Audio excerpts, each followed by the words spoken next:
Hey, Jeff. Yep. Why are we in Fort Fairfield, Maine, completely surrounded by chickens?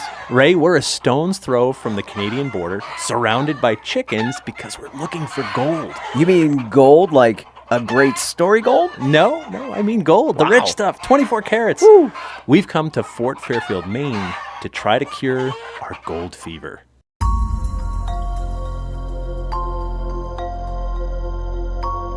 I'm Jeff Belanger, and welcome to episode 103 of the New England Legends podcast. If you give us about 10 minutes, we'll give you something strange to talk about today. And I'm Ray Auger. Thanks for joining us on our mission to chronicle every legend in New England, 1 week and one story at a time.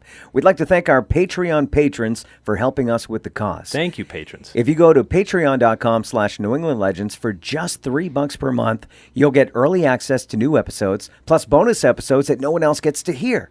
Come be an even bigger part of this movement. Thank you. Please do. Yes. And we also greatly appreciate it when you post a review of our show or tell a friend or two about us.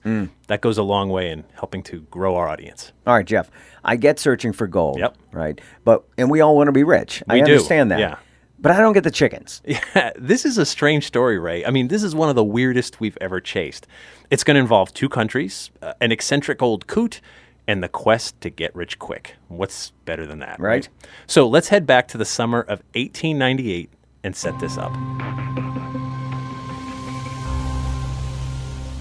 It's July of 1898, a bright summer day here at Fort Fairfield, Maine, and a man named Simeon Cary is making his way down the Aroostook River in his dugout canoe.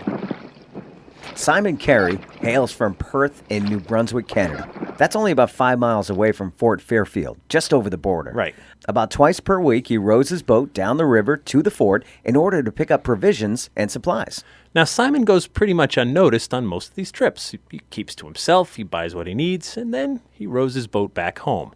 But then one July day, everything changes for Simeon Cary. Suddenly, people start noticing him. So on this one particular day, Simon walks into a local jewelry store carrying an envelope with a hunk of metal in it. Simon drops the envelope on the counter for the jeweler to inspect. Why, that's pure gold. The jeweler says. He runs a few tests on the shiny metal to confirm it, but sure enough, it's the real thing. Where'd you get it? Simon gives an evasive and uncomfortable answer. He tells the jeweler it's from a friend in the Klondike and quickly leaves the store. The jeweler shrugs and goes back to work. Now, the thing is, dropping an envelope full of gold on the counter isn't the event that tips everyone off that something weird is going on. No, for that part of the story, we're going to head just a few miles northeast to Perth, New Brunswick, where Simon is busy visiting various local farms and buying chickens. Well, that's not too unusual, is it? No, not really, but Simon's buying a lot of chickens. Okay, well, how many is a lot? At first, just, 2 or 3 at a time. Okay. But then he'll buy a dozen live chickens at a time. He doesn't care if they're male or female. He just wants more chickens. Well, Jeff, maybe he's starting a chicken farm. Okay. Maybe he's going to sell eggs or meat. Yeah, that's what most folks assume at first. But over the next several months, Simon just keeps buying chickens from every local farm in the region. And pretty soon, Perth folks get to talking. Well, they always do. And once they start comparing notes, like how many chickens he bought from one farm and then another farm, suddenly the locals want to know what old Simeon Cary is up to. I mean, no one has seen him selling any eggs or chicken meat. And he has far too many chickens just for himself. Right. They want to know what's going on, so they go snooping. It's now January and snowy. There's at least 2 feet of snow covering the road that leads up to where Simon is currently living. But when the locals get close, they see no snow in the region around the cabin where Simon is staying. But they do see dozens and dozens of chickens just clucking and scratching and pecking away at the ground. And Simon? He's just sitting back in a chair leaning against the cabin with a rifle laid across his lap. And then they watch Simon do something really strange. What's that? Simon pops a chicken on the head with the end of his rifle and knocks the bird unconscious. Okay. With the bird lying there helplessly, Simon walks up, pulls out a knife, and surgically removes the chicken's crop. Now, the crop is located near the base of the chicken's neck. Right. It's this little pouch in the esophagus that starts the first phase of digestion for a chicken. So chickens eat dirt and bugs and feed and all kinds of other things, and that crop stores it while everything kind of gets sorted out. Simon surgically slices open the crop, removes the contents, then heads inside the cabin. Why the hell is he doing that? That's exactly what the local men watching all of this from the brushes want to know. So they storm up to Simon in the cabin. Now, at first, Simon plays it cool. He tells the men, hey, just mind your business. But then one of the men identifies himself as the landowner. I mean, this is his cabin. It's rightfully his. It's Simon who's trespassing, and they want to know exactly what's going on here. Now, suddenly, Simon starts singing like a bird. Simon explains that as the chickens are scratching and pecking at the ground and gobbling up the dirt, he's looking through the undigested stuff in the chicken's crop to look for flecks of gold dust and even tiny gold nuggets. You're kidding me. No. Simon's letting the chickens do the sifting over an area he thinks is full of gold flecks.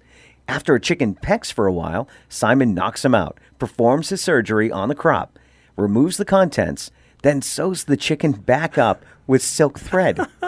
It's crazy. That's awesome. The chicken fully recovers and gets back to work.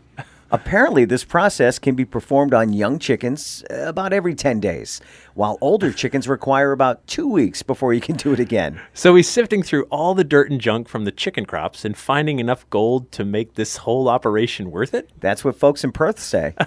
And the story was peculiar enough to make it to the July 27th, 1899 St. John Daily Sun newspaper.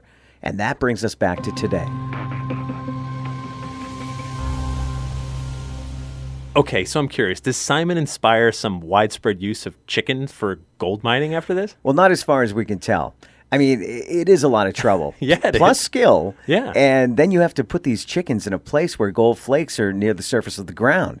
What I want to know is where Simeon Cary would even get such a crazy idea. We'll have to tip our hats to Michelle Souliere of the Strange Maine blog for this one. She uncovered an article from the October 1898 National Magazine that described how a Canadian bird called the Klondike merganser, which is a small version of a goose, would fly up and down narrow creeks and swallow gold nuggets until it could hardly fly. And at that point, the bird returns to his master with a gold in its crop, and thus the name gold croppings. You know, we should point out that the article is quoting a Klondike miner who is having a little fun with the author of the piece. Right.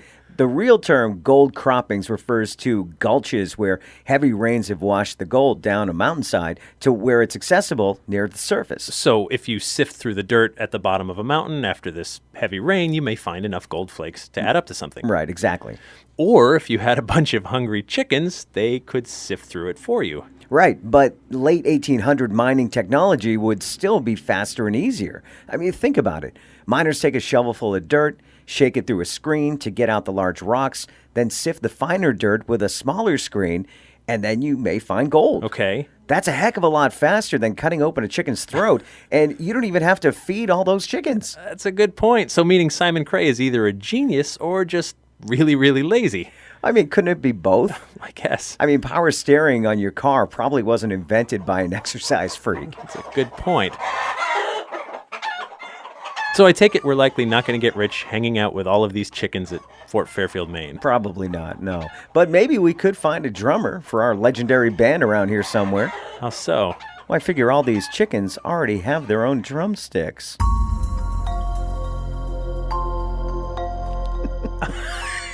Oh, man, that's terrible. That's the worst ending ever. It is.